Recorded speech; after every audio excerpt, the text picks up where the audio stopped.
Mansur Ali medical কলেজের teacher সেটা doctor Raihan শরীফ, তার দখলে অনেক অস্ত্র পাওয়া যায়। সেটা ওই ওই সমস্ত অস্ত্র বিদেশি অস্ত্র, সব বার্মিস সব অস্ত্র, এবং সোরা আছে, সেখানে কাটা রাইফেল আছে, আবার কাতনা আছে, সব অত্যাধুনিক অস্ত্র সব।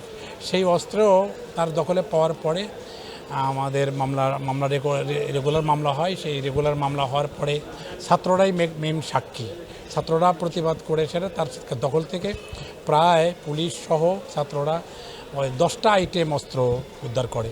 সেটার চার্জশিট হয়, প্রসিকিউশন কাছে আসে, মামলা প্রসিকিউশন কাছে আসার পরে মামলার সাক্ষী হয়, প্রমাণ হয়।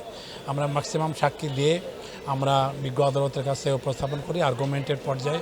লাস্টে সেই মামলার আজকে রায় হয়। রায়ে যখন অস্ত্র রাখার দায়ে তাকে 14 বছরের সশ্রম কারাদণ্ড দিয়েছে, আর গোলা রাখার কারণ যেটি ছিল গুলি রাখার কারণে তাকে 7 বছরের সশ্রম কারাদণ্ড দিয়েছে। সব মিলে 21 বছরের সশ্রম কারাদণ্ড দিয়েছে হলো বিজ্ঞ আদালত। এখানকার স্পেশাল ট্রাইব্যুনাল জজ আদালতের জনাব বিচারক ইকবাল হোসেন সাহেব এই রায় দিয়েছেন।